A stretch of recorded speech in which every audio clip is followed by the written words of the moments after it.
Bonjour! Aujourd'hui, je vais vous parler d'Édouard Limonov.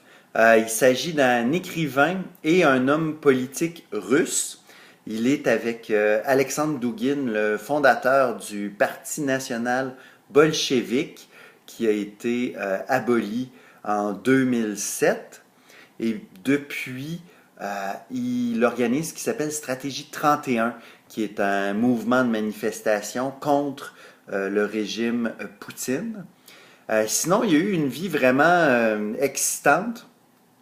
À Paris, il y a eu une grande renommée littéraire en publiant, entre autres, dans le journal L'Idiot International, à côté de Jean Edernalier, Philippe Solers, Marc-Édouard Nab et plusieurs autres. Sinon, à New York, il a été le serviteur d'un milliardaire. Il a été aussi un itinérant dans les rues de New York.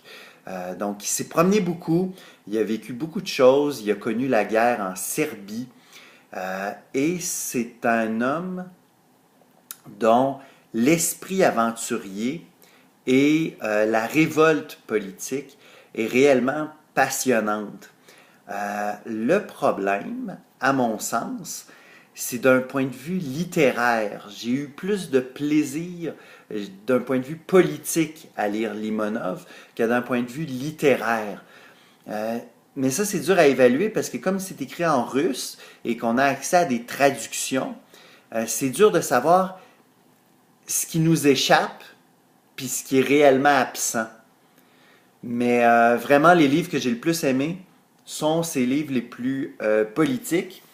Je pense à L'excité dans le monde des fous tranquilles. Il s'agit de ces chroniques, justement, dans l'Idiot international. Il va parler des conflits en Irak, conflits en Serbie. Il va parler de la chute de l'URSS.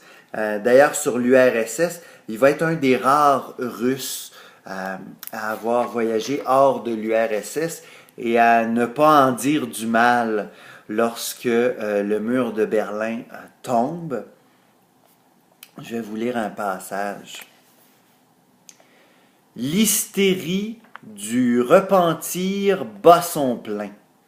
Les soviétiques se conduisent comme s'ils prenaient du plaisir dans la dénonciation de leur propre histoire, de leur propre vie nationale. Se penchant certains pour le repentir, plonge visiblement ses racines dans le caractère national russe. Ils ne veulent pas s'arrêter. L'historien révisionniste Afasaniev veut que toute la lumière soit faite sur tous les crimes de l'histoire soviétique. Mais l'histoire n'est que crime, que chronique de crime. Monsieur Afanassiev ne le savait donc pas? L'histoire de tout État est l'histoire de crimes. Avec des gens comme M. Afanassiev au Parlement soviétique, je crains pour le destin de mon peuple. Et Limonov va dire bien sûr qu'on a des crimes dans notre histoire soviétique. Bien sûr qu'il y a eu les goulags, qu'il y a eu Staline, qu'il y a eu l'armée rouge, le KGB. Mais il dit tout ça est comparable à n'importe quel pays. Chers Français, pensez-vous que c'était agréable de vivre sous la botte de Napoléon lorsqu'il envahissait un pays? Pensez-vous que les colonies ont eu du plaisir à vous recevoir? Pensez-vous qu'une police comme le FBI aux États-Unis est agréable? Donc, c'est certain que l'histoire soviétique est une histoire pleine de sang et de crimes, mais c'est l'histoire de tout peuple. Et surtout de tout peuple qui a connu, comme ça a été le cas avec la Russie, un grand impérialisme. Alors à ce moment-là, parce qu'on veut fêter la victoire du capitalisme, de dire ah ben ce qui s'est passé en Union soviétique était terrible, ben c'est un peu facile quand même. C'est ce qui fait que les livres de Limonov sont très intéressants, mais au même titre que ses entrevues Il y a un livre qui s'appelle Limonov par Édouard Limolov, qui est une entrevue avec un journaliste de l'Express. Et les réponses qu'il donne aux journalistes sont du même ton que ses livres, puis on y prend autant de plaisir. Il va être question de la guerre en Serbie, parce que Limonov est allé en Serbie. Il s'est battu réellement pendant cette guerre-là, et il a été le seul intellectuel à prendre parti pour les Serbes. Et là, le journaliste essaie de le coincer, puis il lui dit: Je ne vous parle pas de la France, je vous parle de vous. Pourquoi êtes-vous le seul intellectuel à avoir choisi le côté serbe? Et là, Limonov répond: Tous les autres sont des petits cons, des idiots. Pour eux, bombarder la Serbie est un acte généreux, tandis que se ranger, comme je l'ai fait aux côtés des Serbes, était diabolique. La même chose s'est produite en 2011. Bernard-Henri Lévy, le troubadour de la bourgeoisie française, les a convaincus qu'il y a de la noblesse à bombarder la Libye. C'est toujours facile de prendre le parti des puissants. Il est beaucoup plus difficile et courageux de défendre les perdants de l'histoire. L'Europe entière a soutenu les séparatistes de la Yougoslavie, croates et musulmans. Personne n'a soutenu la Serbie sauf moi. Jusqu'au jour de ma mort, je pourrai me souvenir de mon comportement avec fierté.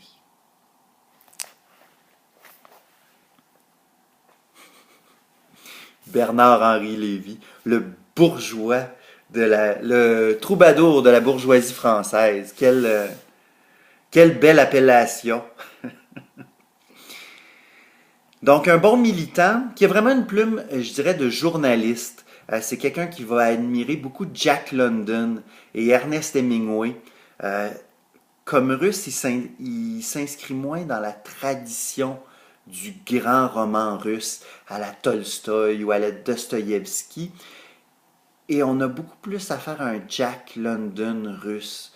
Pour les lecteurs de Jack London, il y a quelque chose là.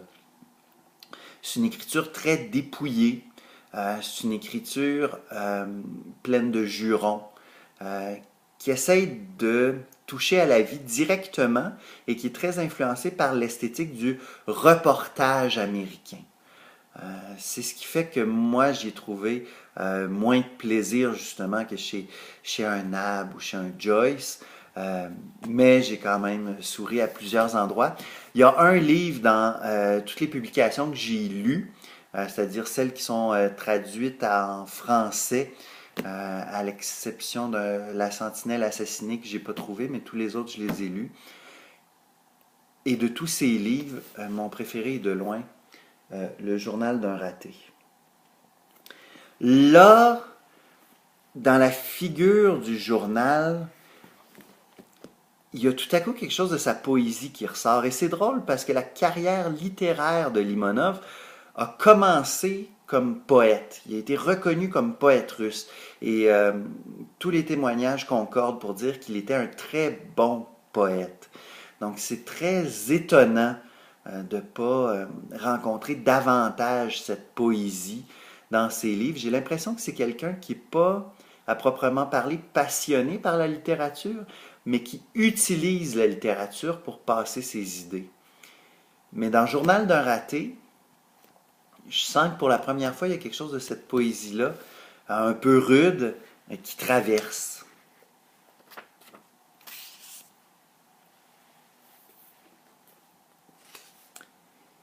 La triste carrière de ce commandant d'un pays méridional se déroulait sous les cyprès et les palmiers. J'aime l'arbre de la mort avec le tronc en sang et le bref destin de quelqu'un pour l'exemple. Un couteau transperçant une carte de géographie. Un officier en béret, c'est mon lieutenant. Le sang sur les bandages d'un soldat affaissé dans l'herbe. l'odeur de l'eau de Cologne et du cognac. J'aime mon avenir. Et les ombres noires du midi, et cette femme de 23 ans qui s'est faufilée jusqu'ici pour me tirer dessus.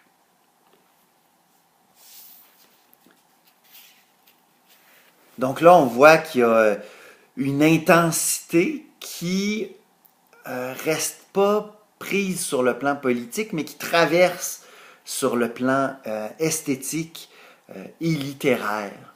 Limonov est un homme estimable qui a écrit, je dirais, de beaux livres. Surtout Journal d'un raté, c'est celui que je recommande. Merci. Au revoir.